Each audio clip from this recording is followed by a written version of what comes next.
Hola, bueno, buenos días. Creo que ya vamos a comenzar con el evento. Bueno, en primer lugar, bienvenidos y bienvenidas. Mi nombre es Sergio Montero, soy profesor en el CIDER de la Universidad de los Andes. Y bueno, estamos haciendo este evento que surge un poco de la inquietud de algunos de nuestros estudiantes del CIDER en cuanto a cómo hacer trabajo de campo en el contexto pues, actual de la pandemia, en el que muchas y muchos estudiantes que tenían previstos hacer metodologías cualitativas, hacer trabajo de campo durante el próximo semestre, pues tienen que enviar sus protocolos al comité de ética y pensar con sus directoras y directores cómo van a hacer ese trabajo de campo. Entonces, bueno, hay bastante inquietud y decidimos hacer un evento para compartir ansiedades, pero también algunas pistas de cómo algunos estudiantes están logrando adaptar esas investigaciones cualitativas al contexto actual. No es fácil, yo sé que esto pues a muchos les preocupa, entonces, bueno, la idea es que hagamos este evento como una conversación abierta en la que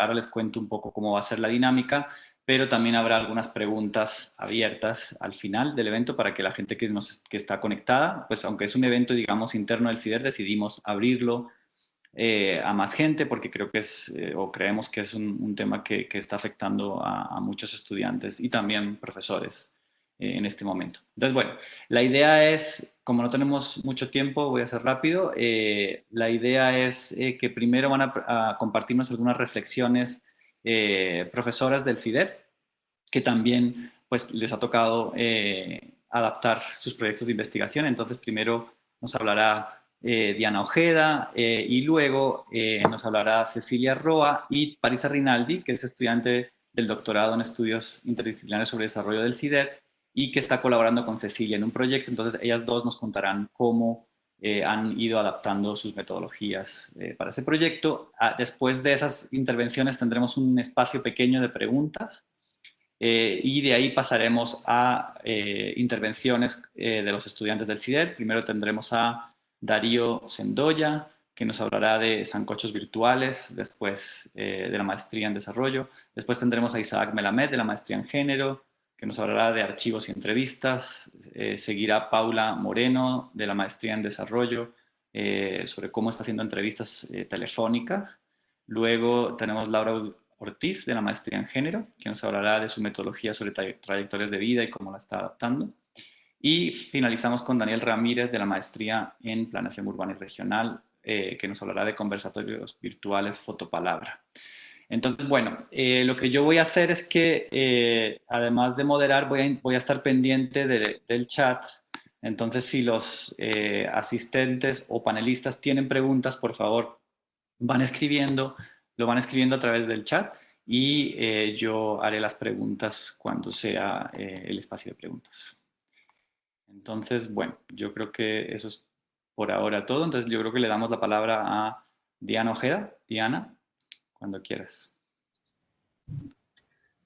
Hola, buenos días. Gracias a todas y todos por conectarse y participar de esta conversación que, como dijo Sergio, pues trata como de poner en común cómo estamos lidiando con estas transformaciones. Creo que sí se han usado las palabras ansiedad e incertidumbre y creo que esas caracterizan pues este momento.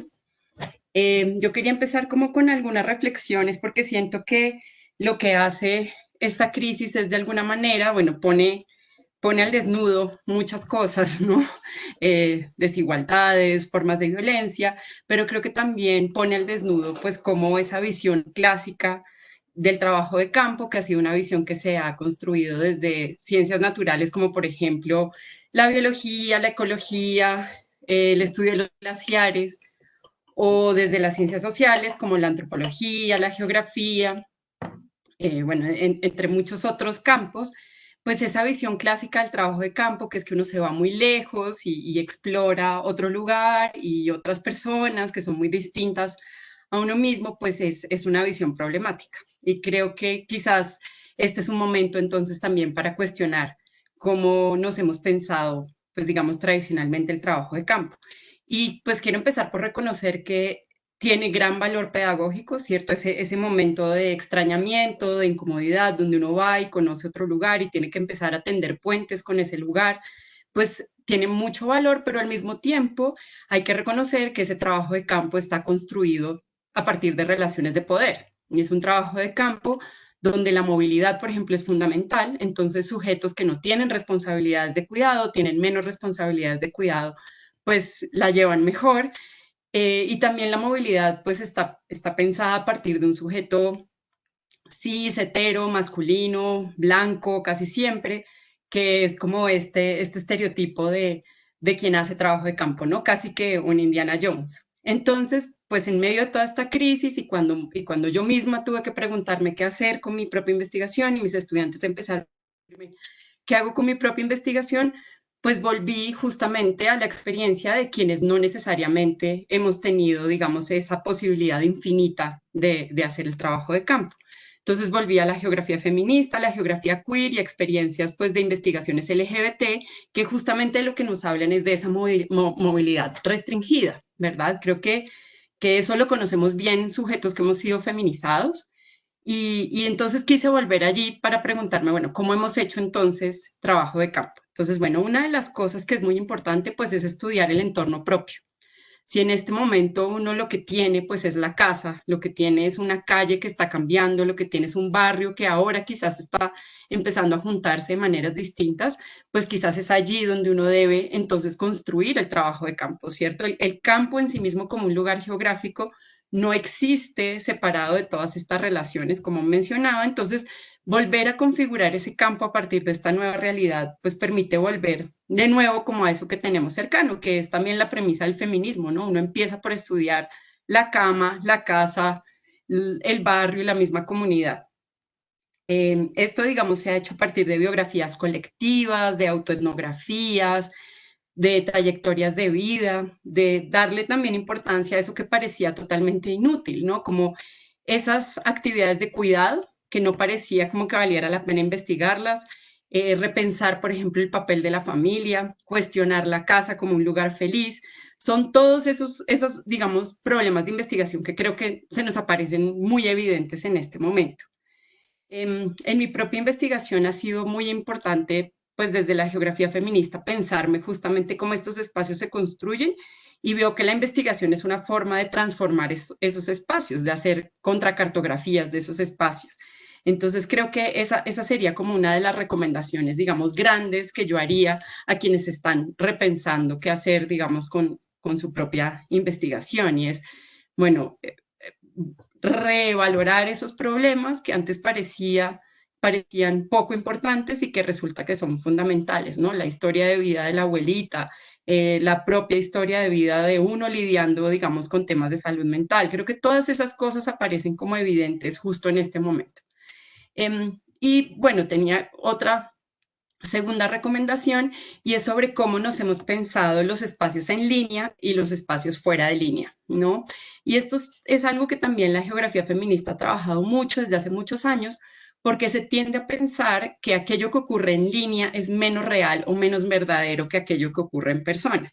Y por supuesto la interacción es distinta. Digamos, yo extraño montones el salón, extraño poder tener esa interacción con estudiantes, extraño a las amigas. O sea, no estoy diciendo que una cosa reemplace la otra, pero aquí de nuevo tenemos unas lecciones brutales de mujeres y personas LGBT, pues de disidencias del género y la sexualidad, como pues prefiero llamarlas, bueno, porque así mismo se autodenominan muchos de estos grupos y muchas de estas personas, y es que justamente, pues mientras uno está en su casa, muy probablemente está siendo sujeto de una cantidad de violencias y la forma de conectarse con otras personas y de armar redes, pues es YouTube, es Instagram, es Facebook, y esto ha sido así desde hace mucho tiempo, ¿cierto? Hay investigaciones muy interesantes sobre esa noción del closet y cómo, por ejemplo, gente que no puede salir del closet en su propio entorno, en su propia casa, con su propia comunidad, tiene, digamos, la posibilidad de salir del closet. De nuevo, eso lo podríamos discutir largo y tendido en redes como Instagram, como Grindr, como Twitter, ¿cierto? Entonces es interesante pensarse cómo se yuxtaponen la vida en línea y la vida fuera de línea. Jill Valentine, que es una geógrafa feminista lesbiana, además nos recuerda que son la misma vida, ¿cierto? Que aunque tienen distintas facetas, que a menudo se complementan, a menudo se contradicen, em, la vida en línea no es, digamos, una vida mentirosa. A eso es a lo que quiero apuntarle. Y Jill Valentine y muchos otros sujetos feminizados, y de nuevo, acá hay lecciones súper valiosas de quienes llevamos vidas en línea eh, a partir de, digamos, de las cuales se configuran también nuestras vidas reales, por llamarlas así. Ambas son reales, pero en línea y fuera de línea. Y la historia de Jill Valentine es impresionante porque ella empieza a recibir amenazas y correos de odio, que creo que es algo que también hemos experimentado muchas personas, ¿no? El troleo, los correos de odio, las amenazas que llegan al correo institucional o que llegan por redes. Y uno quisiera pensar que esas amenazas son menores porque son simplemente virtuales y que el troll, que tu troll del correo institucional no es un troll en la vida real, pero quienes hemos experimentado estas formas de violencia sabemos sus efectos reales. Entonces Jill Valentine reflexiona sobre esto para decirnos que la vida en línea y la vida fuera de línea pues son, digamos, igualmente reales e igualmente, digamos, importantes de estudiar. Y aquí también hay cantidades de trabajos a los que nos podemos referir. Sí, de esa relación entre género, sexualidad y redes. Entonces hay investigaciones sobre Facebook, sobre YouTube, sobre Instagram. Yo recomiendo mucho la de Laura Oviedo. Es una estudiante de la Universidad de Antioquia y justamente su pregunta es cómo se conectan hombres trans a través de YouTube. Entonces, ese tipo de investigaciones creo que son muy valiosas justamente para repensarnos estos momentos. Quería entonces como dar esas dos puntadas, quizás tratando de aportar a la discusión y a lo que yo creo que va a ser nuestra conversación de ahora. Entonces voy a dejarlo ahí para que podamos pasar a preguntas y comentarios. Listo, gracias Diana. Interesantes esos aportes de la geografía feminista. Yo también les voy a dejar por aquí en el chat yo creo que esa idea de estudiar lo virtual como algo que también es real es importante también para muchas de las investigaciones críticas sobre política pública. Han hablado justamente de que este es el momento de que los políticos, los planeadores, los alcaldes más que nunca están en Internet, están en Twitter, están en redes sociales. Entonces, ¿cómo uno estudia esas narrativas políticas que se hacen a través de las redes? Acaba de salir un artículo que les voy a dejar por aquí por el chat, de una amiga mía socióloga que es cómo pensar la etnografía en el contexto virtual, ¿no? Entonces, cómo uno puede hacer etnografía de narrativas políticas desde justamente ver las redes sociales. Bueno, entonces pasamos, Cecilia. Dale. Buenos días a todos y a todas. Sergio, me encanta tu gata atrás, enmarcando tu cámara. Bueno, gracias. Yo lo que quiero hacer es contarles un poquito sobre cómo hemos adaptado un proyecto de investigación que vamos a iniciar. Es un proyecto de investigación que se llama Gestionando el agua, combatiendo mosquitos, cambio climático, género y equidad en el acceso al agua en la Colombia periurbana. Y es un proyecto comparativo entre poblaciones negras de Barranquilla y Buenaventura para entender cómo la gestión del agua, el manejo del agua, impacta con mayor rigor a las poblaciones, a las mujeres, que son las que están pues digamos, manejando el agua dentro de los hogares. Y pues obviamente nosotros hicimos toda la planeación del proyecto pues antes de la pandemia. Entonces en esta nueva coyuntura adaptamos la metodología para, pues para nosotros no tener que desplazarnos, como decía Diana, o sea, nosotros ya los investigadores y los asistentes no vamos a ir a las ciudades, sino que pues nos replanteamos todo el trabajo de campo. Y allí hubo una reflexión muy linda alrededor de la generación de datos, ¿no? Cómo lo que estaba planteando ahora Diana. ¿Quién es el que genera los datos cuando tiene que desplazarse, tiene que llegar allá, tiene unas preguntas o tiene unos protocolos para levantar la información y ya eso se nos derrumbó? O sea, ya no tenemos esa plataforma de nosotros ir y recolectar con nuestras propias manos, digámoslo así, los datos, sino que tenemos que adaptarnos. Y eso para mí fue algo muy chévere porque yo he venido trabajando con metodologías participativas de investigación por muchos años. He venido trabajando, por ejemplo, con los videos participativos para el desarrollo de habilidades de liderazgo, por ejemplo, entre los jóvenes y las jóvenes. Entonces, fue muy trasladar o usar esos métodos participativos a un proyecto en el que nosotros ya no vamos a estar en campo, nosotras y nosotros los investigadores. Y es tener, digamos, la confianza de entregarle a otro la cámara, entregarle a otro la grabadora para que hagan, para que ellos mismos, ellas mismas hagan ese trabajo. Y eso es un ejercicio de confianza en el otro y además es un ejercicio de cambio en la relación de poder, que yo ya no soy quien maneja la cámara, yo ya no soy quien maneja la grabadora. Entonces le permite dos cosas. Por un lado, permite que la relación en la investigación sea una relación mucho más equilibrada. Y por otro lado, permite, yo pienso que por lo que he visto, que permite una visión mucho más íntima de lo que pasa, por ejemplo, en este caso, en los hogares de estas mujeres, porque son ellas mismas las que van a contar. Obviamente nosotros les vamos a dar una guía, pero son ellas mismas las que van a decidir qué van a grabar, qué van a fotografiar, qué van a documentar, ¿no? Entonces, hay dos cosas, hay un cambio en la relación de poder y hay una intimidad, hay una reflexión mucho más íntima porque la persona está sola decidiendo qué es lo que va a documentar. Entonces, la adaptación que nosotros le hicimos al proyecto fue la inclusión de unos diarios del agua, que además me parece muy linda ese término. Van a ser los diarios del agua que van a ser hechos por mujeres.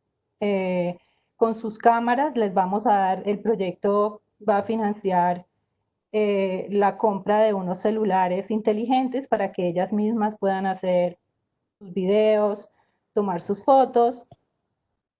Y además, como el agua, y este también es digamos, un spin-off, como una derivación del proyecto, y es que como el proyecto tenía desde siempre que ver con agua y con el acceso al agua, pues el agua, creo que uno de los primeros anuncios que hizo el gobierno cuando empezó la pandemia era que iban a reconectar 200.000 familias que les habían cortado el servicio de acueducto por falta de pago. Entonces ahí pues se reveló esa inequidad tan terrible de que la gente que no pueda pagar el agua le corten el mínimo vital, que le corten el servicio del agua. Entonces, frente a eso, nosotros también nos vimos en la necesidad de adaptar la pregunta de investigación porque no es solamente el manejo del mosquito y el manejo del acceso al agua como un factor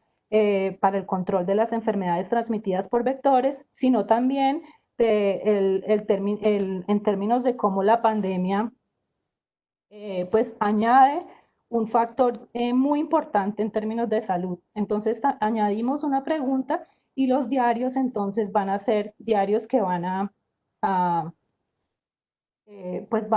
tienen esos dos objetivos, no solamente en términos del agua y las enfermedades transmitidas por vectores, sino también el acceso al agua para poder lavarse las manos y mantener las condiciones de higiene en estas dos ciudades entre la población especialmente femenina negra. Entonces, bueno, un ejercicio similar hicimos con Parisa, entonces sería muy chévere que Parisa nos contara qué adaptación hicimos para el otro proyecto. Chévere, que suena súper interesante. Sí, como dices, tú cambias la relación de poder totalmente y les das como las medios para que ellos mismos sean los que te dan los datos, ¿no? Interesante. Parisa, ¿tú nos puedes compartir entonces esa experiencia? Listo, sí.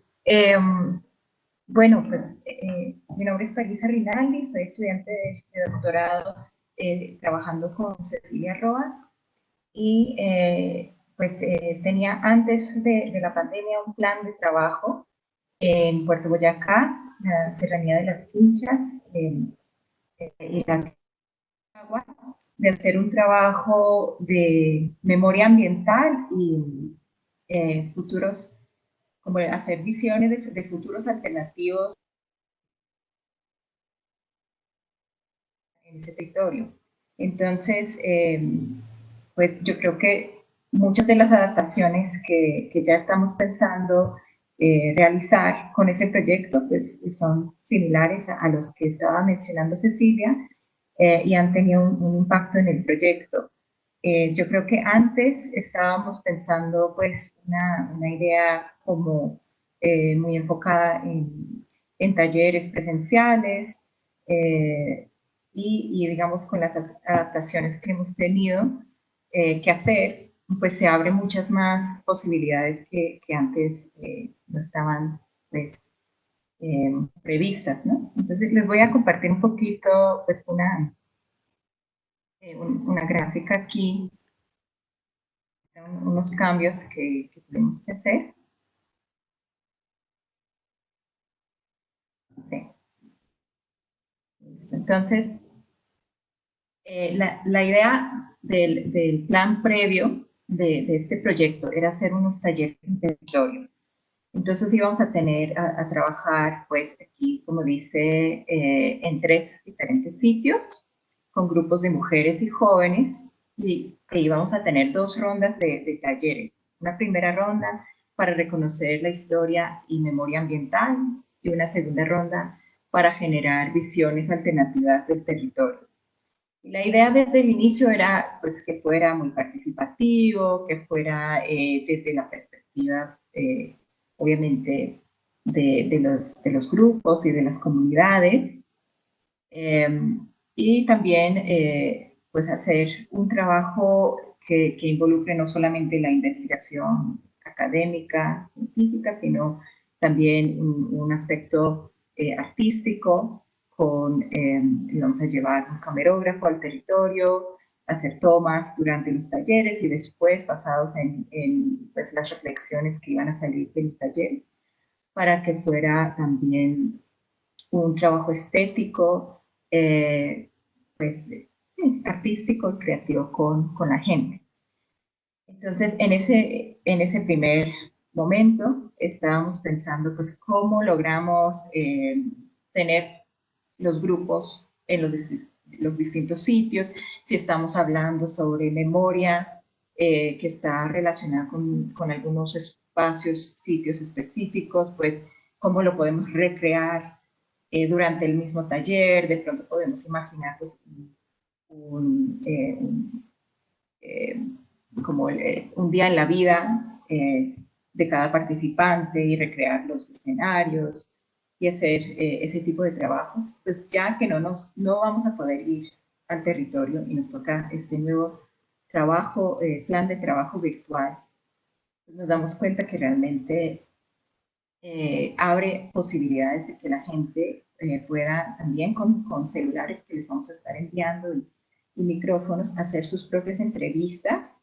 de memoria ambiental en el territorio y así estar pues mucho más cerca, como decía Cecilia, tener de pronto relatos mucho más íntimos y también se borra esta limitación como de tiempo y espacio de los talleres, ¿no? Entonces ellos pueden decidir cuándo hacer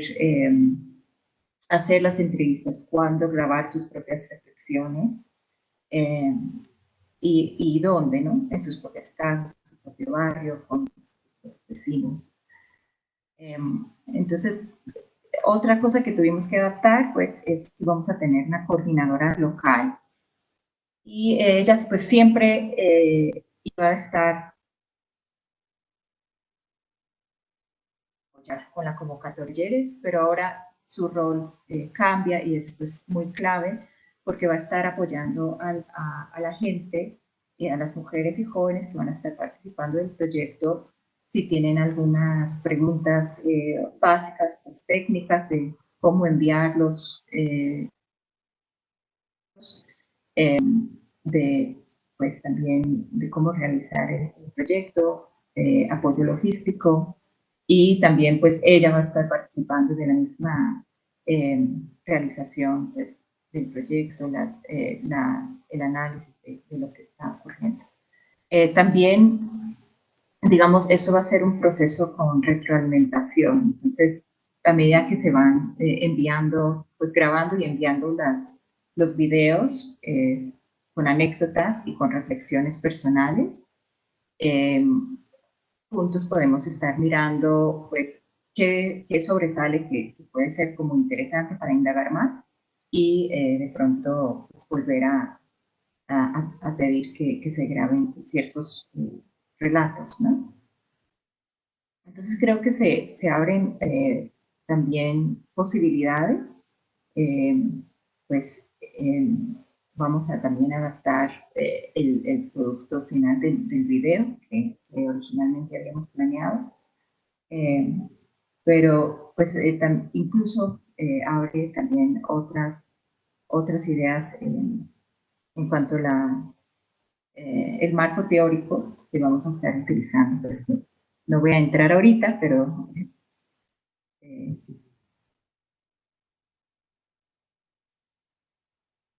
Listo.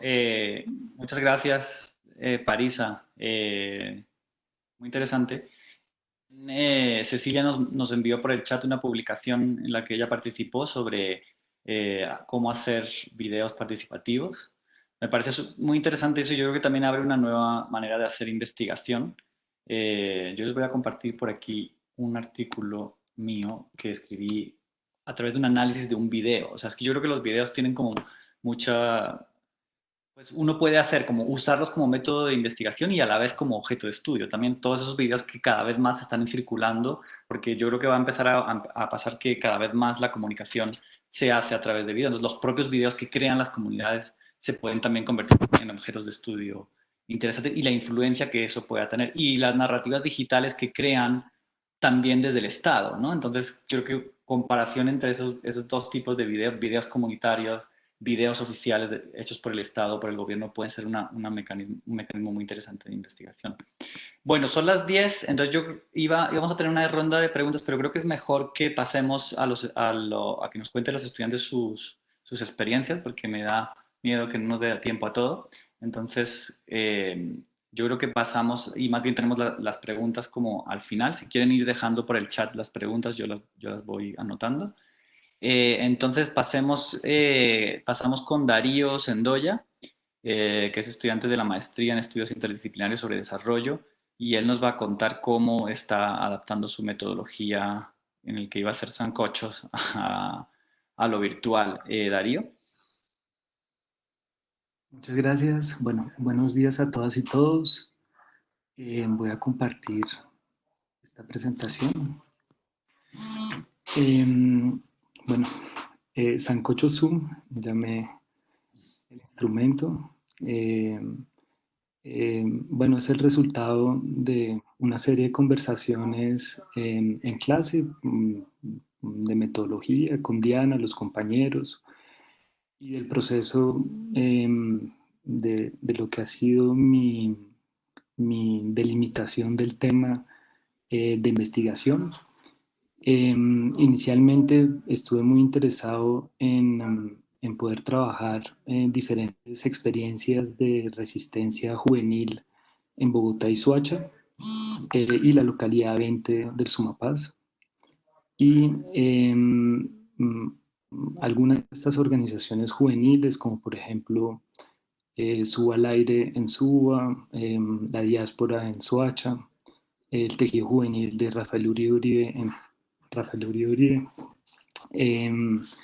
y Corpo Sumavida en el Sumapaz y Casabe en el barrio Belén, en el centro de Bogotá, tenían como un elemento clave, digamos, de su historia, el tema del sancocho. El sancocho siempre aparecía tarde o temprano como un espacio comunitario privilegiado, en donde pues, sucedían muchas cosas, en donde se iniciaban procesos o se terminaban, o simplemente era una etapa esencial, digamos, del proceso comunitario que tenían estas organizaciones. Después vi el sancocho comunitario ha sido un hito también en diferentes temporalidades. Esta ciudad de alguna manera ha recurrido a, a este dispositivo culinario y comunitario de diferentes maneras. Y, y entonces, bueno, digamos que con la coyuntura de la COVID, se rediseñó la investigación y me decidí centrarme, trabajar únicamente el caso de Casa B en el barrio Belén. Bueno, mis compañeros ya han oído hablar bastante porque es, digamos, el centro de, de mi plan de vida, de mi conocimiento.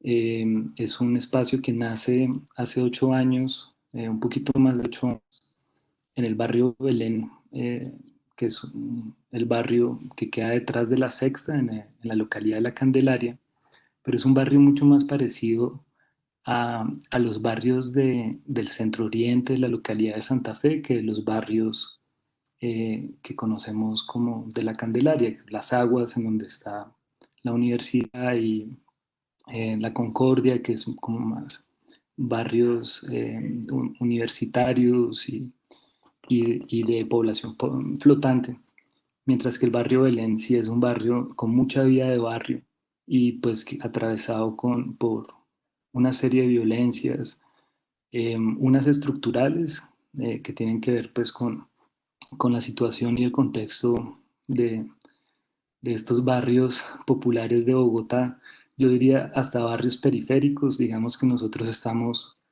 detrás de esta frontera muy fuerte que es la Sexta D, en donde prácticamente hay como una imaginarios de ciudad completamente distintos y pues dinámicas muy fuertes de segregación, y como en el barrio mismo está pues generando desde diferentes actores propuestas para poder permanecer, para poder mejorar sus condiciones de vida. Entonces el proyecto Casa B ha generado como unos dispositivos, unas prácticas, unos espacios desde el pensamiento juvenil. Está la cinehuerta, que es una huerta orgánica urbana y en donde también se hace cine. Entonces hay todo un tema de programación de cine y de formación en audiovisuales. La Mediateca del Dragón, que es una biblioteca comunitaria. El Boletín Periférico, que es un proyecto mensual de periódico de barrio juvenil. El Círculo de Mujeres Aisha, que es un proceso de las mujeres del barrio, pues de fortalecimiento de sus emprendimientos, pero también todo un tema de fortalecimiento femenino de ellas como mujeres en el territorio. La Fábrica de Confianza, que es una carpintería popular.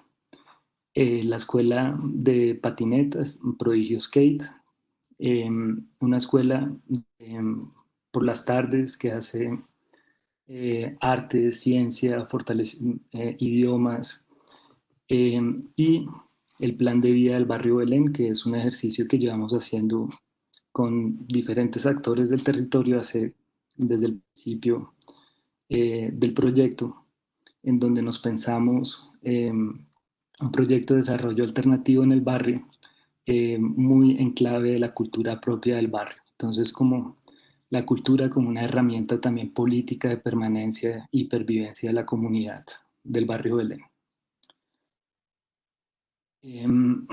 Bueno, estos son, pues es la estructura, los instrumentos para la producción de conocimiento. Pues están las entrevistas, el diario de campo, digamos, muy centrado la investigación en cómo las identidades pues se configuran a través de algunas respuestas muy puntuales a las violencias que se dan en el territorio, violencias pues, de diferente índole, no solo las estructurales, unas violencias culturales muy potentes, especialmente en el sentido de la estigmatización que viven este tipo de barrios y cómo pues, las personas construyen identidades en torno a esas representaciones.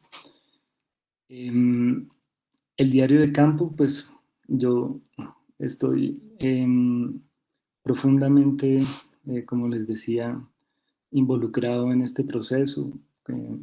Hablamos de plan de vida del barrio, pero pues este también es mi plan de vida personal.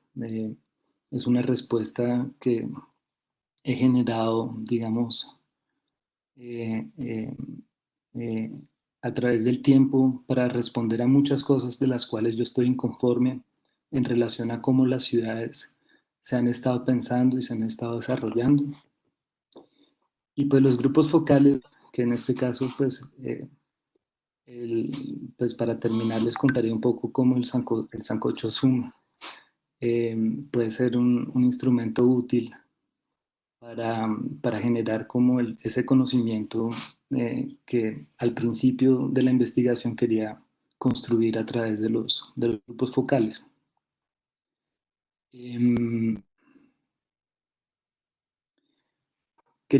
Pues la idea fundamentalmente es, bueno, recogiendo un poco lo que dijimos al principio de la conversación, el trabajo en línea eh, fue un hito hace ya un par de años en la organización. Empezamos a trabajar mucho a través de plataformas virtuales porque muchos de los miembros del colectivo no podían llegar a las reuniones por a veces razones y empezamos a experimentar como formas de participar a través del WhatsApp, a través del el grupo de WhatsApp, a través de documentos compartidos o de algunas plataformas que, que, que fueron apareciendo. Fue un hito porque fortaleció muchísimo el ejercicio. Digamos que pudimos ver cómo el trabajo en línea también nos ayudaba a organizarnos un poco más, a tener también un registro de muchas de las cosas que se perdían antes. Los momentos, por ejemplo, las asambleas o las reuniones en donde teníamos que decidir cosas importantes, aprovechábamos para hacer unos grandes almuerzos o grandes cenas. Y todo el tema de la preparación era digamos, era una parte esencial de ese momento en donde podíamos volvernos a encontrar después de mucho trabajo en línea. Donde todos los diferentes grupos que pertenecían, digamos, los liderazgos de cada uno de los proyectos podían, desde una lógica pues, de poder cocinar juntos, compartir y podernos unir. Entonces, bueno, estos grupos focales, como los teníamos pensados, pues querían trabajar los temas claves más importantes pues, de la investigación, construir una línea de tiempo y hacer una cartografía. Pero entonces, pues, la cuarentena nos llevó a pensarnos, bueno, ¿por qué no llevamos este ejercicio de cocinar, de preparar un poquito a nuestras casas, a nuestros hogares, y más bien hacemos el grupo focal después? Ahí surgió como un poco el tema logístico y creo que ahí pues Diana tuvo un buen apunte que además pues resuelve justamente el tema logístico, pero también genera toda una dinámica organizativa que creo que puede dar muchas luces, por ejemplo, sobre cuáles son las condiciones en las cuales estamos viviendo en nuestras casas, ¿sí? Entonces, la idea era poder hacer unos mercados en relación a las familias de cada uno de los participantes. Las luces que nos puede dar esto es... Darío, estamos con tiempo muy ajustadito, ¿nos puedes como terminar en un minuto? No, Perdón. qué pena, disculpen. Eh, y la idea entonces es poder de alguna manera caracterizar quiénes, quiénes, cómo están compuestas nuestras familias, qué está sucediendo en nuestras familias, cómo podemos hacer el ejercicio de cocinar un sancocho para nuestras familias. Entonces ahí hay como todo un tema de conocimiento que es muy interesante y podernos todos volver a conectar a través de la comida y que podamos generar como ese vínculo que siempre hemos tenido, a pesar de que sea a distancia, para abrirle paso a la palabra y paso, digamos, a la construcción colectiva. Listo, no, eso era. Yo les voy a compartir unos enlaces. Les voy a compartir también un texto de William Ospina que me pareció muy bonito porque hablaba justamente de la importancia en estos momentos de la cocina y de cómo se construyen las relaciones en torno al fuego de la cocina. Ya, muchas gracias. Qué pena por demorarme. Gracias, está bien, gracias Darío.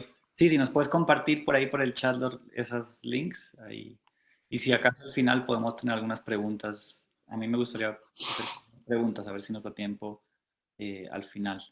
Entonces, bueno, seguimos con Isaac Melamed, que nos va a contar también cómo adaptó o cómo está adaptando su metodología. Isaac.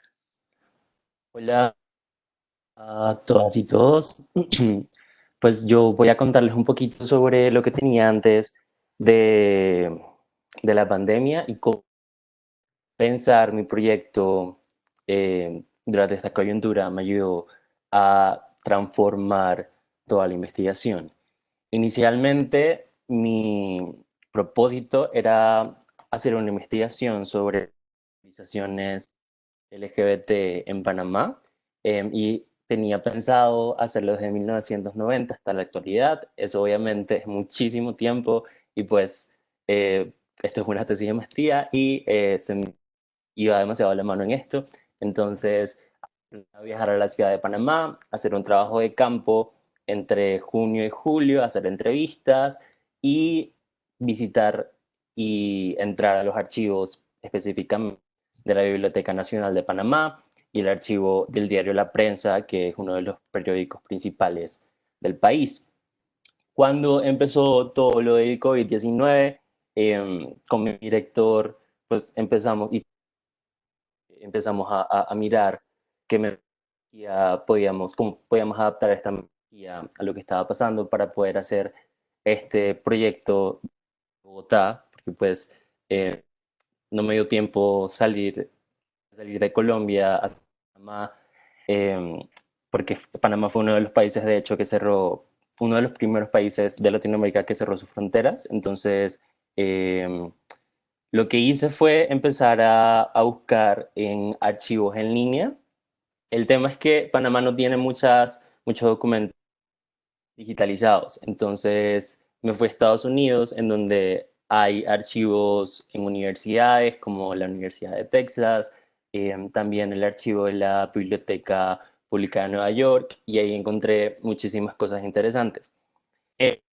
Muchísimo porque me di cuenta pues que no había que me interesaba investigar al principio, que tenía que ver con las movilizaciones LGBT, principalmente porque es algo muy reciente en Panamá, y me encontré con una serie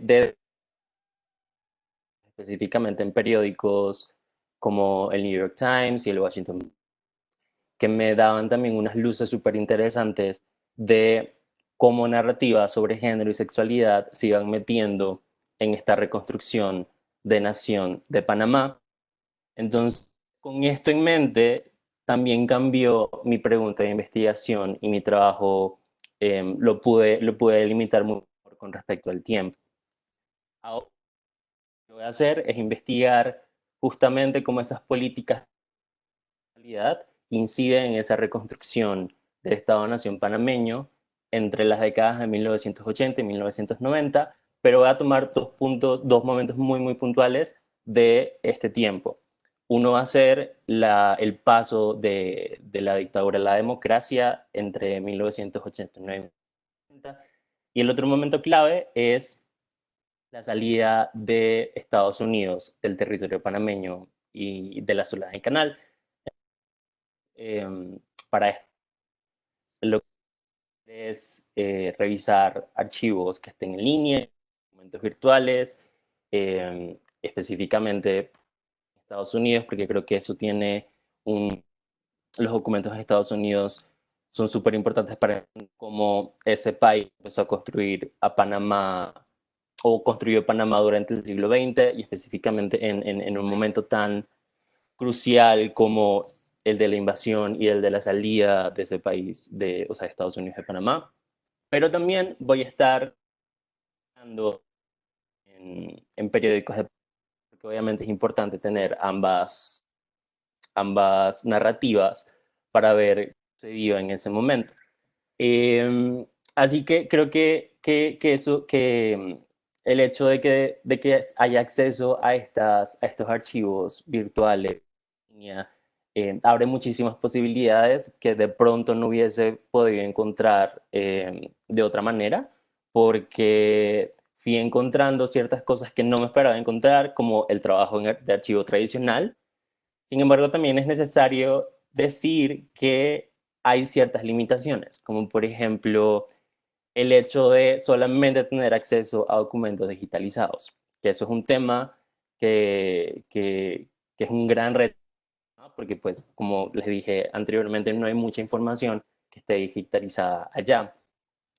La otra técnica que voy a usar para mi investigación son las entrevistas. Inicialmente, entrevistas en Panamá, entrevistar a las personas, ver su entorno, porque esto es súper importante, pues, obviamente, para la investigación. Pero ahora lo que haré hacer entrevistas por Skype y pues obviamente también tiene sus posibilidades increíbles, como el hecho de poder tener las conversaciones pues en tiempo real. Pero también abre ciertos retos como el tema de la cercanía y los límites de comunicación, porque pues en este primer plano que tenemos solamente de la cara, se van perdiendo muchísimas otros signos de comunicación, por ejemplo, las manos quedan por fuera, la comunicación bien, entonces, pues eso es algo que me dejó pensando mucho al principio, pero eh, que va a ser muy importante para mi investigación es el tema de la voz, un protagonista vital para estas entrevistas, porque pues básicamente a través es que vamos a poder empezar a crear esa cercanía con las personas que voy a entrevistar. También algo que me ayuda un montón es que conozco el lugar, con ciertas personas con las que voy a hablar, entonces esas son cosas que tuve que tomar en cuenta al momento de repensar mi investigación. Y otra cosa súper importante es el tiempo.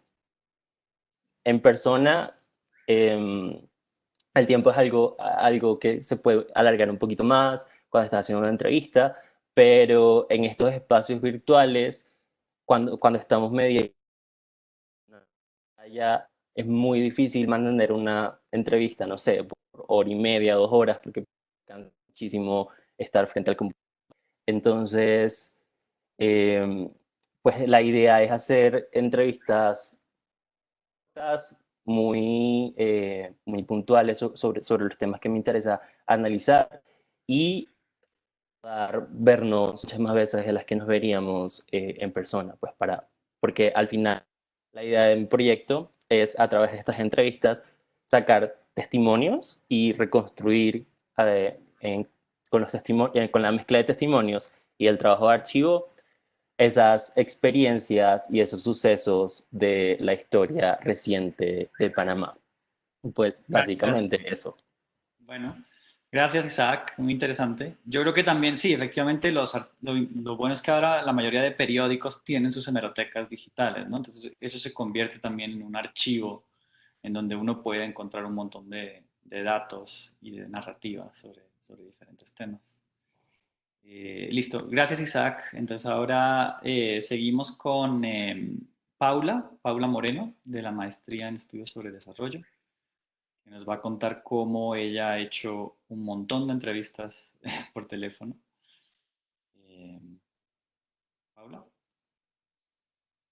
Hola, ¿cómo están? Bueno, primero saludarlas a todas y a todos y pues comentarles un poco la historia de mi trabajo de campo, que ha tenido otros retos que pues además que es de los cuales, de los retos que se profundizaron pues con el contexto de la emergencia sanitaria, también pues ha tenido otros retos previos por el mismo tipo de investigación. Entonces, bueno, yo les voy a preparar una presentación, no la puedo compartir, pero si les llega a ser útil, pues con gusto les dejo mi correo para que, pues, no sé, se las pueda compartir por otro medio después. Entonces, pues hay tres tipos de retos que yo identificaba. Por un lado, en mi investigación, por un lado hay unos retos transversales que, pues, respecto a mi trabajo. Entonces, bueno, lo primero es que mi trabajo de investigación está enfocado en conocer cuál es el panorama de la conflictividad ambiental en Colombia a través de la labor que hacen los conciliadores en equidad en el país en la gestión de conflictos. Esta es una figura de justicia comunitaria que viene trabajando en el país gratuitamente hace 20 años y pues que por lo general interviene en diferentes contextos rurales y urbanos del país. Entonces, pues cuando se inició la investigación, el reto era poder hacer una aplicación masiva en diferentes departamentos del país. Era uno de los retos más grandes, especialmente porque este campo de la asociación entre la gestión de conflictos por parte de los conciliadores en equidad y conflictos ambientales específicamente, pues no había sido trabajado previamente. Entonces, pues era como empezar por explorar un campo que necesitaba pues que tuviese una cobertura muy amplia.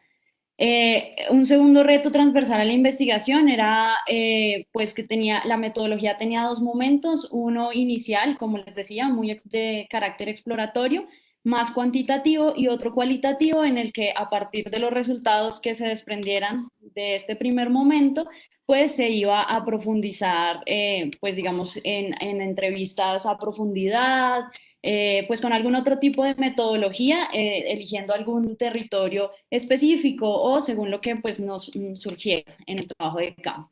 El tercero, pues de todas formas es un contexto de riesgo que en este momento existe en el país para hablar actualmente de conflictividad ambiental. Entonces, pues ya se presentaba unas limitaciones. De hecho, pues el escenario en el que más me había movido yo, pues con el tema de la conciliación y equidad del Arauca, pues un escenario pues que desde, por ejemplo, el Comité de Ética de la Universidad del CIDER, pues se consideraba un poco difícil de acceder. Posteriormente surgieron dos retos inesperados. Es que pues se esperaba que el Ministerio de Justicia y del Derecho pudiese facilitar una serie, digamos que una base de datos con el contacto de los conciliadores en equidad, especialmente porque pues son operadores de justicia a los que las personas pues tienen la posibilidad de acceder. Entonces pues por ende digamos que es una información que debe estar abierta al público, pero el Ministerio de Justicia negó la petición diciendo pues que era por, digamos, manejo de los datos de las personas que no podían compartir esta información. Otro reto pues de la metodología, que es la de las encuestas telefónicas, que ya les voy a hablar un poco más de eso, fue pues que se generó más volumen de información del que esperábamos con mi director, que es Gonzalo Vargas, y se generó mucho más volumen. Entonces pues ya no era como tan lo habíamos planeado inicialmente, pensando pues que íbamos a recibir algunas respuestas positivas nada más, sino que fue mucho más amplio. Y con la emergencia sanitaria pues hubo dos retos más, que fue uno, pues el poder desarrollar esa aplicación de ese segundo momento de la metodología, pues porque no es posible movilizarse en ese momento a los territorios. Y dos, poder realizar el contacto con instituciones que pararon sus labores. En mi caso eran las casas de justicia, o algunas no estaban en ese momento los conciliadores asistiendo, no estaban atendiendo, como también pues estaban llenas de trabajo, porque allí pues no solamente están estos operadores de justicia, sino también están las comisarías de familia, otros tipos de operadores que aumentaron su trabajo durante esta época de cuarentena por el aumento de casos de violencia intrafamiliar, de problemas de convivencia entre vecinos, etcétera. Entonces, bueno, digamos que en términos generales ese fue fueron como los retos.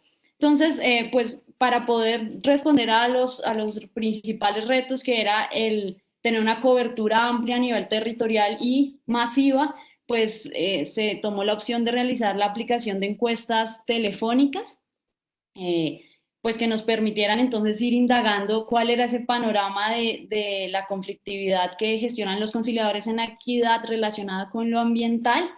Se aplicaron 1.051 encuestas en 6 departamentos y en Bogotá, y pues a través de la aplicación de encuestas telefónicas se pudo abordar pues ese campo que no tenía, digamos, que antecedentes. Lo más interesante pues de poder aplicar esta metodología es que, pues como les comentaba, no se había encontrado previamente una investigación que relacionara la conciliación en equidad con lo ambiental, pero además, pues digamos que no era que quienes conocían el tema de la conciliación en equidad no le daban como mucha fe a esa conexión. O sea, muchos consideraban que era muy difícil realmente que se encontraran pues como casos positivos en relación con que los conciliadores en equidad gestionaran conflictos ambientales. Entonces, al poder aplicar una cantidad masiva de encuestas, pues permitió de alguna manera demostrar que sí está ocurriendo y que sí era algo importante de investigar. ¿Qué fue clave para poder aplicar estas encuestas telefónicas? Uno, la construcción del instrumento.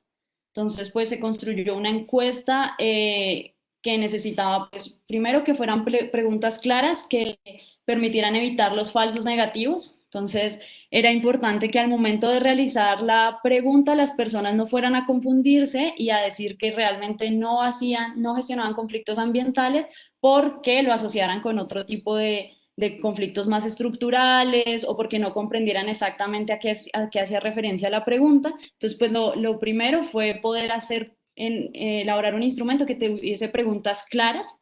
Lo segundo, pues que fuesen opciones de respuestas cerradas para que fuese mucho más rápido poder desarrollar las encuestas por teléfono. Lo tercero fue que el instrumento se formó a partir de 3 secciones que abordaban la misma temática, pero de diferentes maneras para que fueran comprensibles para diversos perfiles de los encuestados, ya que pues hay, digamos, distintas edades dentro de los conciliadores en equidad, distintos niveles académicos también. Entonces, de alguna forma el instrumento preguntaba de 3 maneras distintas, pues como si se abordaban los conflictos ambientales, cuál era la frecuencia, qué tipo de conflictos, pero así nos permitía abordar más, digamos, más aristas de la conflictividad ambiental y pues encontrar mayor cantidad de respuestas por parte de los conciliadores en equidad. Y lo otro pues fue lograr hacer una síntesis de las opciones que hay dentro de la conflictividad ambiental, pues porque digamos que pues es algo muy amplio y pues requeríamos como que fueran preguntas una encuesta tampoco tan extensa y preguntas muy concretas. La segunda estrategia que fue clave para adaptar la metodología fue hacer uso de la metodología de redes. Esta es una metodología muy importante de mi campo disciplinar, que es el trabajo social. Es poder, a partir de esta metodología, para llegar a las personas, teniendo en cuenta que no contábamos con la base de datos de los conciliadores en equidad y pues que según el ministerio son más de 9.000 personas en el país que desarrollan esta labor. Entonces, lo primero fue empezar a través de la estrategia de bola de nieve a referenciar, o sea, a través de las personas que me iban referenciando, ir poniéndome en contacto para, en ese paso, ir construyendo con todos los conciliadores. Esto también fue clave porque me permitió, uno, tener referencias a nivel comunitario, es decir, que me pudiesen ayudar a identificar personas que iban a ser muy importantes para mi investigación, pero además que ellos y ellas también me ayudaran a referenciarme a mí, pues como parte de esta investigación. Es decir, cuando yo hiciera las llamadas, las personas no estuviesen confundidas frente a quién las estaba llamando, especialmente porque cuando pues realizas las llamadas pues no te están viendo, no saben a quién le están proporcionando la información, algunas personas pues suelen ser más desconfiadas, pues les cuesta más soltarse y en este caso pues hacer este uso de esta metodología pues me permitió que las personas supieran que las iba a llamar porque quienes me ayudaron a contactar pues les fueron comentando.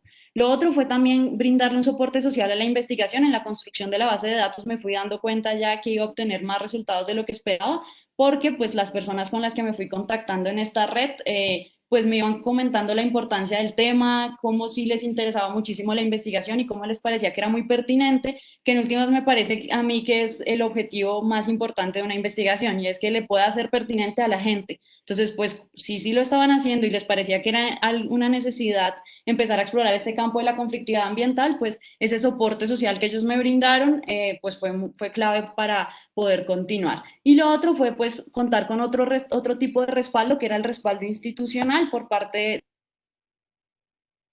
Universidad Nacional, especialmente de la Escuela de Justicia Comunitaria, que tiene pues digamos que mucha cercanía a con el apoyo de la investigación, pues fue mucho más fácil que las personas atendieran las encuestas, me atendieran las llamadas, porque sabían pues que era una investigación que se estaba realizando pues con intenciones de darle continuidad desde distintos campos académicos. Ya para finalizar, pues más relacionado con el contexto de la emergencia sanitaria, pues fue la necesidad de adaptar el instrumento durante la aplicación. Entonces, pues pasaron a hacer encuestas, un poco entrevistas, porque pues al no poder realizar el segundo momento de la metodología, pues era necesario recolectar la información de alguna otra manera. Entonces, lo primero fue pues identificar personas clave que podían profundizar información valiosa para la investigación. No podía en 1000 encuestas hacer 1000 entrevistas, hubiese sido imposible ir sistematizándolas, entonces era necesario durante la misma llamada ir identificando qué personas podrían profundizar en la investigación y tal vez quienes estaban más lejanas a la temática y de pronto pues no era necesario o pues no era tan útil hacer la entrevista. Lo segundo, pues, fue poder ampliar la encuesta solicitando que relataran las personas un caso emblemático de gestión de conflictos para ir teniendo como más claridad de qué tipo de conflictos ambientales están gestionando los conciliadores en equidad. Lo tercero también, pues, fue solicitar ejemplos para profundizar las preguntas que las personas, pues, que se le hacían a los encuestados. Entonces, al solicitarle los ejemplos, pues ya se iba ilustrando más el por qué, o sea, las razones, la justificación de las respuestas. Con algunas personas se programó una nueva llamada para poder, pues, profundizar en los casos o las situaciones que fueron más importantes en el momento en que se estableció la encuesta. Y, pues, la otra forma de... Dime. Tenemos que, yo siento, yo sé que es súper interesante y querría saber todos los detalles de cómo la adaptaste, pero tenemos que seguir porque si no, no nos da tiempo. Sí, perfecto. No, ya lo otro fue... Lo que acabas de decir, rescato algo que creo que es muy importante y es que cómo construir confianza antes de hacer todo esto, y eso es clave, ¿no? En el caso de Darío, había esa confianza ¿no? En la casa B, pues por lo que contó, ya existía esa confianza, entonces es un reto hacerlo a nivel virtual, pero es otro reto cuando uno no conoce a las personas, ¿no? Entonces eso creo que es muy importante como poder crear un lazo de confianza antes de pues poner a preguntar cosas. Pero dejémoslo aquí, Paula, y más bien intentemos ver si hay tiempo más tarde para preguntas. Listo. Bueno, muchas gracias, Paula. Bueno, entonces seguimos con Laura Ortiz, que es estudiante de la maestría en género del CIDER. Laura, cuando quieras. Hola. Hola. Hola a todas y todos, ¿cómo están? Espero que bueno, que este tiempo nos ayude como a cambiar algunas dinámicas que como Diana mencionó, pues se han, se han vuelto como más evidentes y más visibles. Respecto a eso, creo que pues nosotros y nosotras como investigadores tenemos una responsabilidad muy fuerte. Yo hice como una pequeña presentación. Primero quiero agradecerles como este espacio. Mi tema o el tema que me sugirieron para este momento son las cartografías de las trayectorias de vida, y yo le agregué como un subtítulo que fueran como las nuevas materialidades, porque desde ahí me estoy planteando cómo hacer este ejercicio de forma virtual. Para eso como que trae algunos referentes, sobre todo pues como para empezar nuestra reflexión, y era pues es un texto de Sarah Pink que se llama Etnografía Digital. Creo que ahí podemos encontrar muchos apuntes de cómo se puede investigar en estos momentos. Ella es una diseñadora que ya se venía pensando como, de alguna forma, como estos procesos de hibridación entre lo virtual y lo análogo estaban generando y cambiando las dinámicas de investigación dentro de la construcción de conocimiento. Entonces eso me parece muy valioso. En ese sentido, ella investiga cómo se dan las relaciones, las personas, incluso tiene conceptos como cómo se generan las nuevas localidades, en dónde estamos, cómo son estas relaciones con las que nos estamos vinculando. También como un aporte que fue muy importante para entender esto nuevo de mi forma de investigación fue el cuidado y el diseño especulativo, el cuidado por María Puig de la Vela Casa y el diseño especulativo pues por parte de un grupo de diseñadores y diseñadores que buscan pensarse la investigación, como dijo alguna de nuestras compañeras previamente, no solo desde lo que está pasando, sino también lograr proponer algunas formas que trabajen en el futuro y generen unas especulaciones sobre qué podemos hacer y qué podemos cambiar a través de los procesos de investigación. Y también pues tenía como una reflexión sobre las nuevas materialidades. Yo soy diseñadora industrial de profesión. Para mí fue muy importante y siempre ha sido muy importante pensarme todos los conceptos y todos los pensamientos abstractos desde la construcción de lo material, de lo que podemos realizar con nuestras manos. Y creo que en este momento es muy pertinente, ya que como no vamos a tener siempre la oportunidad de relacionarnos a través de nuestra corporeidad, tenemos la oportunidad de utilizar los objetos como mediadores.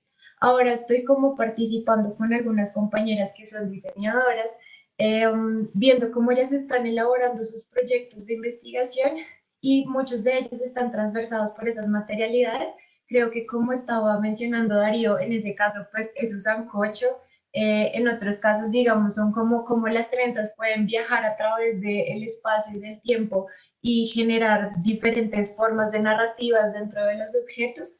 Eh, um, pero también hay otras como que hagamos un trabajo participativo en generar cartografías por medios de dibujos, por medio de cerámica o por medio de tejidos. Creo que allí recae una gran importancia de cómo podemos cambiar esta dinámica de que no solo el cuerpo habla, sino que también las creaciones que podamos producir en este tiempo pueden narrar, pueden hablar, pueden crear símbolos y significados, y eso me parece trascendental.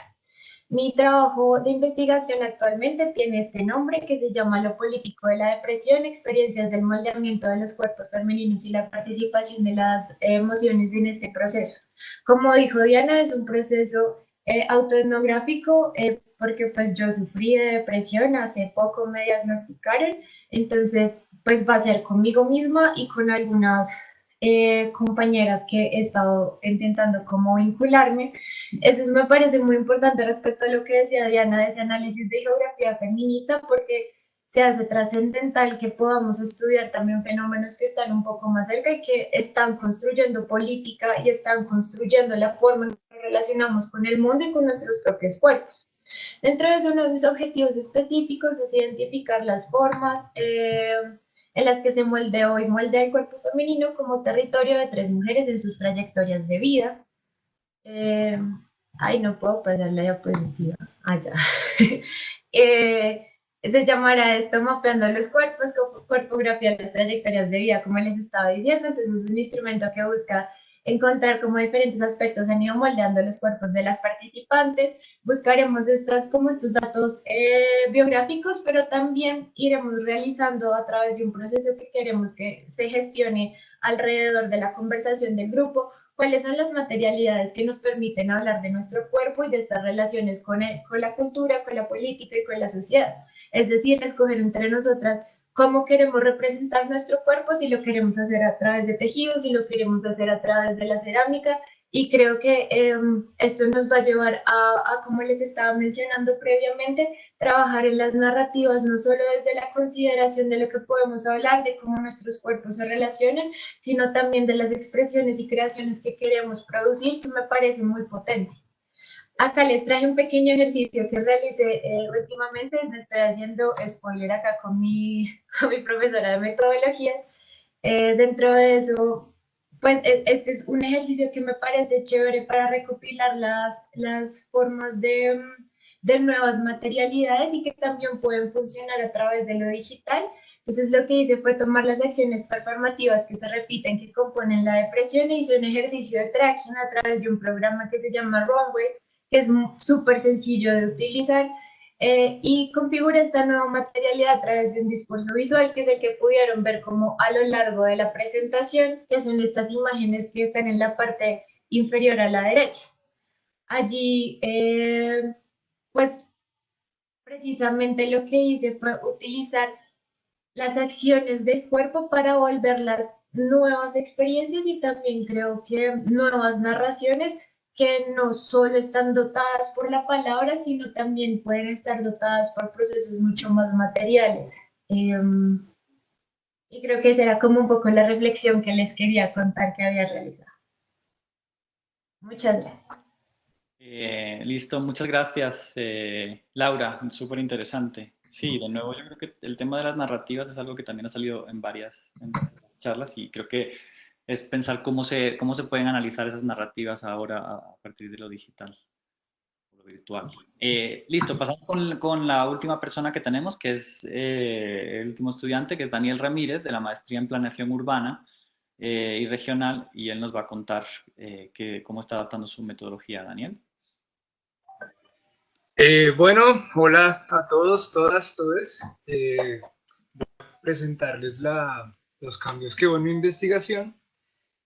Tengo preparadas pues estas diapositivas, ya les muestro. Tengo que correr acá.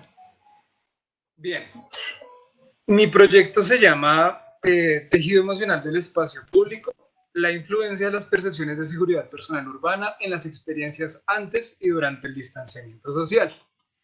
Inicialmente, pues lo que yo tenía pues, planteado era demostrar cómo las percepciones de la seguridad urbana afectan o transforman las experiencias urbanas en el espacio público, ¿sí?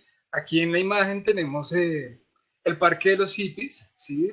Tiene muchas actividades durante el día, durante los viernes, los sábados, un martes a las 10 de la mañana. Entonces, digamos que el ejercicio que se quería hacer era buscar cómo se afectan mis experiencias de acuerdo a mis particularidades y pues así con las demás personas. Para esto, digamos que la intención metodológica que yo estaba planteando con la investigación fue a raíz de un semillero de la Universidad Nacional, la Facultad de Antropología, que se llama Confluencias Estéticas, Etnografía, Visualidades y Afectos. Ellos, mediante un taller, tenían una propuesta que criticaba la cartografía social convencional, ¿sí? Decían que este ejercicio como herramienta de enfoque etnográfico no debía ser pues una cartografía euclidiana del espacio, sino que tenía que plasmar esos descriptores que no son tan fáciles de describir, de plasmar. Y digamos que en los talleres, en los recorridos que se programaban, cada participante tenía que resolver el interrogante: ¿cómo puedo representar las sensaciones que me genera el espacio urbano mediante algún que ellos sugerían, ¿sí? Digamos que esos criterios condicionaban un poco la investigación, pero ayudaban a que cada participante armara un esquema de cómo yo percibo el espacio mediante lo que ellos se basaron en Walter Benjamin con los criterios de futurismo, de soñación y ruinas. Entonces, en el recorrido que yo hacía, ¿qué espacios consideraba como dentro de estas categorías, cierto? Entonces, bajo este referente, yo hice una reinterpretación metodológica con estos mismos talleres, obviamente con temas distintos, con criterios distintos. La población objetivo que yo tenía pensada era un público universitario, de manera que los espacios permitieran este diálogo, esta socialización. Aparte, se iba a contrastar esta información con encuestas semiestructuradas que principalmente buscaran información demográfica, ¿sí? Para asociar después pues, con edades, con género, con condición socioeconómica, si estudia, si trabaja, bueno, en fin. Y con base en esto, pues, mediante los recorridos, reconocer estas experiencias y estas sensaciones en el espacio. Y pues, como a todos los aquí presentes, el COVID, para quedarse, pues quedamos en un aislamiento obligatorio que nos obligó a todos a repensar cómo van a ser estas dinámicas, ¿cierto? Porque para quienes teníamos una metodología directamente en el espacio, pues se nos cambiaba completamente la dinámica, entonces tocaba mirar cómo vamos a reinterpretar este espacio, ¿cierto? Hay dinámicas como que se plantean como soluciones, como lo es el distanciamiento social, ¿sí? Que es, digamos, la manera que busca normalizar o flexibilizar esta cotidianidad, que al sol de hoy sigue siendo incierto, entonces, con base en esa incertidumbre, tocaba construir, pues, nuevas maneras de concebir el espacio. Entonces aquí viene la reformulación del proyecto, que es pues la virtualidad como un recurso para establecer plataformas de comunicación, socialización y participación. Una de estas herramientas pues son las videoconferencias, como este espacio que estamos teniendo, ¿sí? Sería básicamente la reinterpretación de este taller, y el ejercicio que yo hice para modificar esta metodología fue partir desde la pregunta inicial con la cual yo quería definir los talleres, y es cómo puedo representar las sensaciones que me genera el espacio. Antes del COVID yo tenía el recurso del recorrido. Ahora ese recorrido pues va a tomar un carácter virtual, y pues digamos que tenemos las herramientas. Una de estas son estos espacios de conversación, de diálogo. Otra pues son esta herramienta medianamente, o sea, mixta, que sería cuantitativa y cualitativa, que son encuestas y sondeos. Aquí fue un ejercicio que yo había hecho antes para algún otro trabajo, que me permitió tener una nube de palabras que identifican aspectos comunes, y pues una tabla que pues indicaba también porcentajes, indicadores. Y pues tenemos otro recurso muy interesante que todos lo usamos para miles de fines, que es Google Street View. ¿Sí? Aquí tenemos un registro de todos los espacios, digamos, del contexto urbano en Bogotá. Y como vamos a hablar del espacio público, y en el caso de mi investigación, que es Chapinero, pues tenemos la posibilidad de hacer estos recorridos virtuales durante los ejercicios del diálogo y la conversación. ¿Sí? Este nuevo planteamiento trae consigo pues una serie de retos y de alcances que desde luego no pueden resolverse en inmediatez, sino probablemente en el transcurso de la investigación van a surgir inclusive tanto nuevos problemas como nuevos compliques, como nuevas visiones que van a darle otro matiz a la investigación, y creo que es el sentido del proceso. ¿Sí? Digamos que los retos que identifico en este punto, en este momento, pues reconociendo que estamos en una coyuntura sin precedentes, y casi que esto o lo podemos entender como una oportunidad para decir que todo se vale y vamos a intentar cosas nuevas, vamos a innovar, o simplemente pues esperamos nuevas alternativas y ya. Entonces uno de los retos pues es la participación activa de la comunidad, ¿sí? Dependemos de los estados de red, de la accesibilidad, de la voluntad de los participantes. Asimismo, como yo sí soy muy partidario de las sensaciones que uno le genera a un lugar físicamente, ¿no? A qué cómo es el clima, cómo lo respiro, cómo lo siento, qué tipo de personas yo veo. Entonces ahora tenemos que recurrir a la memoria emotiva del lugar, porque ya no podemos estar presencialmente en el espacio, y en la comunidad la sensibilización del espacio, ¿no? Porque no todas las personas tienen ese grado de sensibilidad cuando están en el espacio. Muchas personas están pensando en otras cosas y no se tienen, digamos, a analizar cómo me siento yo con respecto a un muro que es más alto, a un voladizo que es más alto, a un andén que está roto. Bueno, por otra parte, otro de los propósitos, y que es un reto, es generar conciencia del rol individual y colectivo, porque pues esto también va a dar un matiz en las experiencias, y digamos que entenderlo va a ser un ejercicio de interiorización. Otro de los retos es reconocer las prácticas de violencia, opresión y segregación que repercuten en las experiencias y en la percepción de seguridad en los demás, porque no solamente tenemos que acudir a las prácticas coercitivas como el, sino que hay otros mecanismos que también repercuten en la experiencia de la ciudadanía. Entonces, ese ejercicio de reconocerlo también es uno de los retos, así desde la virtualidad. Y pues lo que les comentaba de la accesibilidad a la red.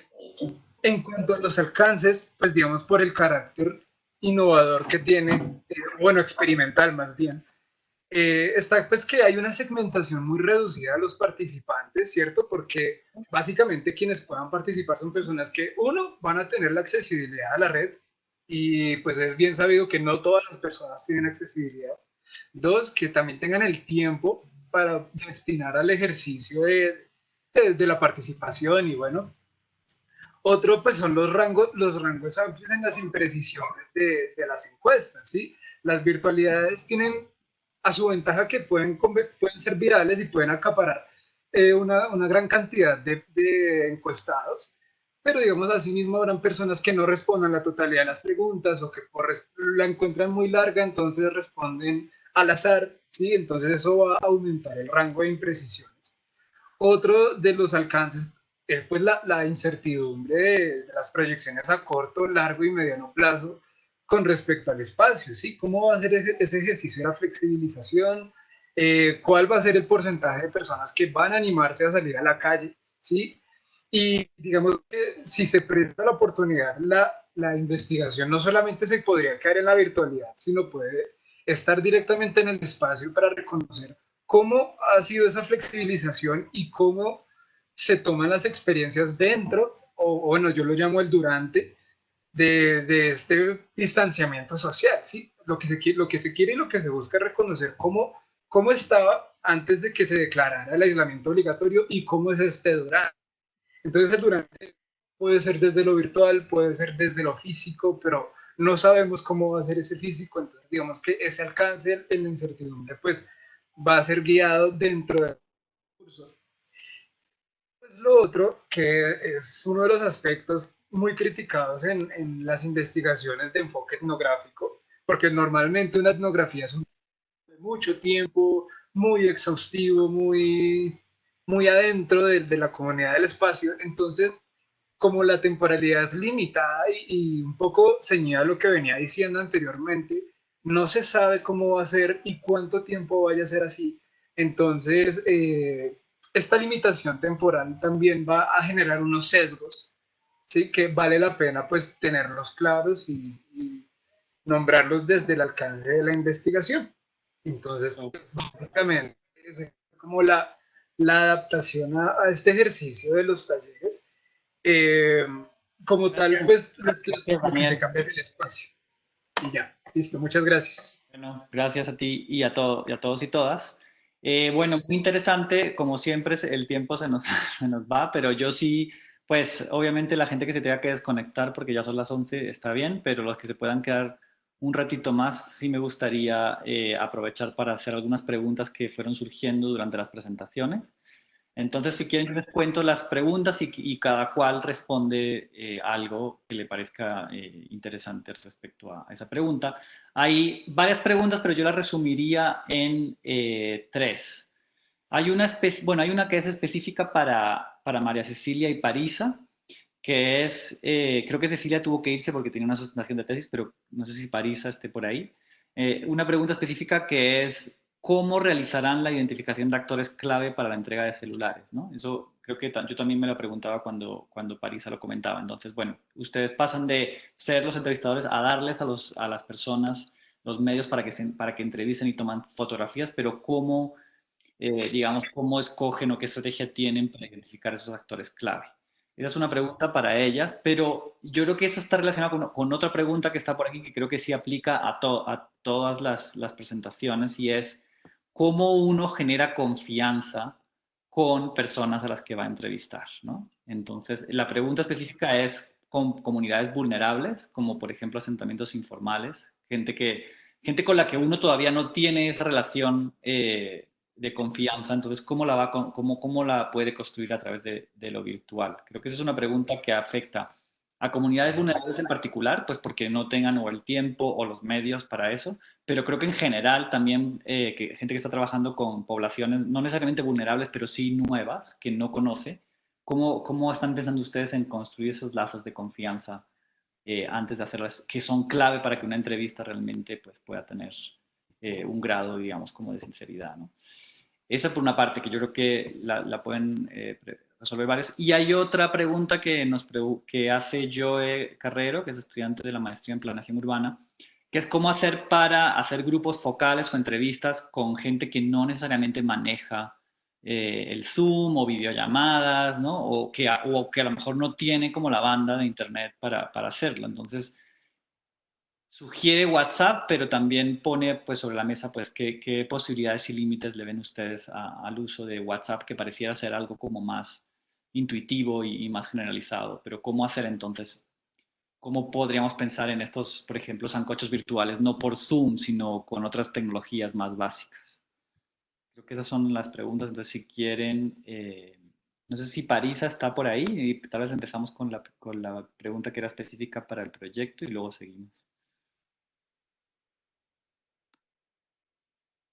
Parisa, tienes el micrófono apagado. O bueno, no te escuchamos.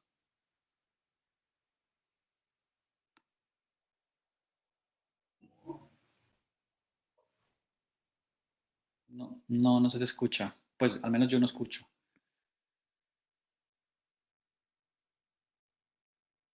¿No? Mm.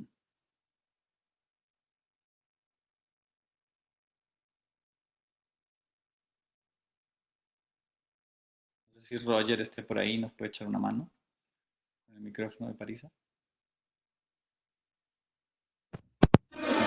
¿Ahora sí? Ahora, sí, ahora sí. Ok, yo creo que era Sí. por los audífonos. Bueno, Quítate los audífonos. sí, ok, ya. Sí, es una muy buena pregunta, porque pues yo iba a mencionar también que no va a ser posible, digamos, para cualquier proyecto hacer lo que nosotros estamos haciendo, pues precisamente porque les mencionaba lo de la coordinadora en el territorio, ya, digamos, había identificado previamente las personas que iban a participar en los talleres y son personas que ya, pues ella es del territorio y ella ha ido trabajando pues diferentes procesos con mujeres y jóvenes de empoderamiento pues en temas ambientales y del agua y del territorio. Entonces ya ella tiene vínculo y nosotros a través de pues realmente colaborando con ella ya vamos a entrar en ese proceso de construir las listas de las personas pues con sus nombres propios. Aún estamos en eso. Y me imagino que en el proyecto de Cecilia, pues de los mosquitos, también es algo similar porque tienen colaboradores ahí en Buenaventura que ya han identificado pues las personas quienes van a recibir los celulares. Pues son personas que actualmente no cuentan con datos, entonces esos celulares van con datos y por ejemplo, en nuestro caso, la coordinadora local es la que también nos va a apoyar a pues ayudarles a conectarse a una capacitación por Zoom y también pues estar en contacto. Nosotros también vamos a estar en contacto por WhatsApp individualmente para resolver dudas, pero sí, en ambos casos sí vamos a hacer capacitaciones ya cuando les entregamos los celulares. Pero, por ejemplo, si yo no tuviera esa persona, no podría hacer el proyecto, porque ¿cómo voy a identificar a las personas sin poder ir a campo? Entonces creo que es una muy buena pregunta que no va a ser posible como resolver en todos los casos. Pero, por ejemplo, pues una cosita más que Cecilia me estaba contando de unas entrevistas que ella estaba realizando para otro proyecto, es que pues las que no había podido terminar, las está haciendo por WhatsApp, por mensajes de audio, porque incluso la conexión de la persona es tan mala que no puede realizar como una entrevista por teléfono, entonces ella manda una pregunta, la persona responde en audio la pregunta, ella lo transcribe, pues va haciendo las otras preguntas. Entonces, yo creo que sí es cierto que en algunos casos, si no se pueden entregar celulares con datos y si la persona solamente cuenta con WhatsApp, es muy complejo lo de otras plataformas, de pronto incluso no van a ser posibles como los grupos focales y la gente va a tener que pues, ser muy creativa enviando audios, de pronto compartiendo una de un participante con el otro. Sí, pues si se quiere como obtener una reacción. Por aquí en el chat, Adriana Hurtado, que es profesora del CIDER también, nos deja un mensaje similar. Ella habla de que esto tiene un nombre, yo no sabía, entrevista epistolar. Es decir, que uno deja mensajes de audio y las personas lo responden cuando pueden. A mí, ¿sabes? A mí me han hecho algunas entrevistas últimamente así. Gracias, Adriana. Entonces me parece interesante. Y creo que lo que dice Parisa también se conecta con la pregunta de la confianza, ¿no? Porque en el fondo, claro, es clave tener esa persona en campo que uno construye esa relación de confianza o con lo que nos comentaba Paola sobre el rol de la escuela comunitaria de la Universidad Nacional. O sea, tener como unos actores clave puede ser una manera también en el campo, puede ser una manera de construir esa confianza. No sé si alguien más quiere contarnos algo sobre este tema de cómo construir confianza.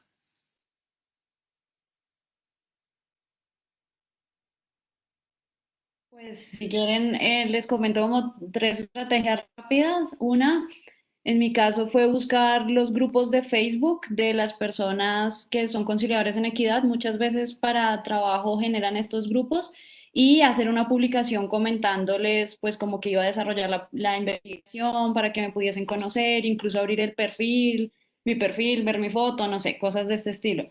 Lo otro, rotar un pequeño video, pues también con los actores clave que uno identifique, eso sí es supremamente importante, pues en el que se comenta la investigación que se va a desarrollar. En otros escenarios, no para este precisamente, uno puede generar conexión con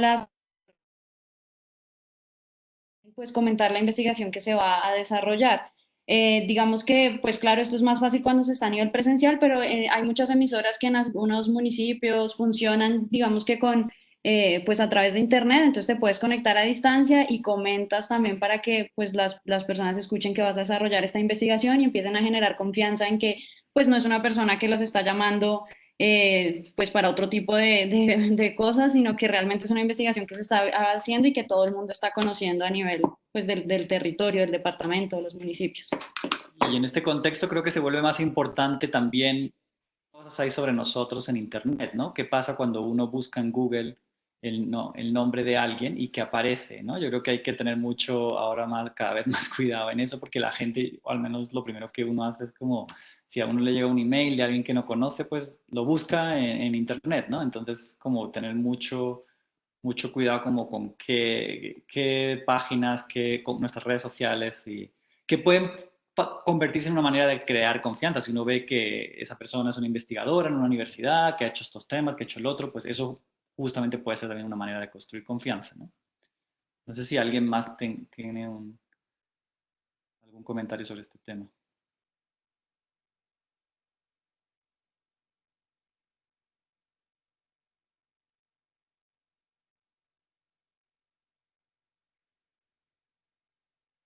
Bueno, y yo creo que la otra pregunta en realidad creo que ya la contestamos entre los comentarios de Parisa y lo que nos comentó Adriana Hurtado, que es de las entrevistas epistolares, que es el uso de WhatsApp. Yo la verdad también era muy escéptico. Creo que todos lo que nos ha pasado es que hemos querido usar Zoom o Skype para replicar lo más posible la entrevista, digamos, presencial a algo virtual, ¿no? Que es como verte al menos cara a cara a través de Zoom o a través de Skype. Pero cuando no es posible, Zoom o es Skype, toca pensar en otras alternativas. Y esto de la entrevista de WhatsApp, yo creo que es interesante. Yo era escéptico y cuando veía a mis estudiantes que usaban eso, no me parecía tan buena idea, pero últimamente creo que he entendido un poco más, justamente después de yo hacerlo, las posibilidades que eso puede tener, ¿no? De grabar audios cuando uno tiene el tiempo y también porque ocupan menos datos y menos espacio, ¿no? De tiempo y de datos.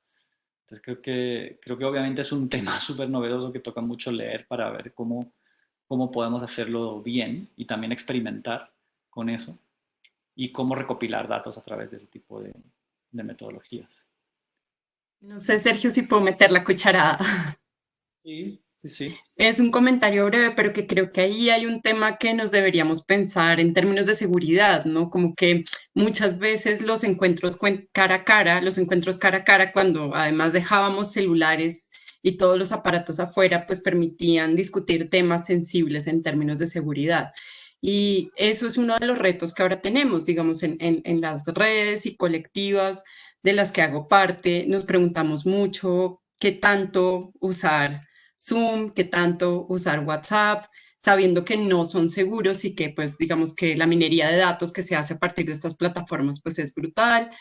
Digamos, no tenemos una solución, ya veníamos usando RiseUp antes, veníamos usando Signal y la seguimos usando, pero sí, digamos, los encuentros y los audios pues generan nuevas preguntas en términos de seguridad que creo que son fundamentales y que esto pues por lo general, no sé, a veces a uno le parece que son temas muy lejanos, pues si vemos, no sé, el último caso de la operación Bastón y que se acaba de revelar, pues creo que nos pone a pensar seriamente en términos de seguridad. Me pregunto si hay una manera de hacer chats, audios o algo así que desaparezcan, ¿no? Como el rollo, como Snap, no sé qué, Snapchat, Sí, cuál es, que te en cuenta. Signal, en Signal uno programa qué tanto, Y a qué tanto tiempo quieres que se borren y lo mismo en entonces, RiseUp.net. no sé si eso pues en entrevistas o en audios que pueden ser eso, que a lo mejor la gente no sé, obviamente eso no es garantía de nada, pero creo que puede ser como asegurarle a la gente como, bueno, puede enviarme por esta aplicación y ese audio va a desaparecer no sé, en un día. Entonces no va a quedar en un Sí. registro, sino que como mucho quedarán mis notas de la entrevista, pero que obviamente ya eso aplica pues un protocolo de ética y demás, ¿no? Entonces creo que para gente que está haciendo entrevistas en los que pueden verse comprometidos las personas. No sé si eso puede ser una manera como de... Obviamente nada es perfecto y todo, y todo es como... Sí, sí, así digamos así. Usualmente lo hacemos, pero también es un tema exacto de que ahora que no nos podemos ver, ay, mi amor, que ahora que no nos podemos ver, pues cómo lo haríamos entonces. Sí, digamos, lo que teníamos más seguro era esos encuentros cerrados cara a cara. Entonces, una pregunta para tener por ahí en mente. Sí, y yo de nuevo vuelvo a esa pregunta de la confianza que para mí es clave. Es como, es que eso también, y pasa en las presenciales también, ¿no? Como uno construye esa confianza para que la gente realmente pueda contar cosas y ahora es mucho más complicado de hacer eso, pero bueno, yo creo que hay que también pensar en maneras de construir confianza a través de lo virtual.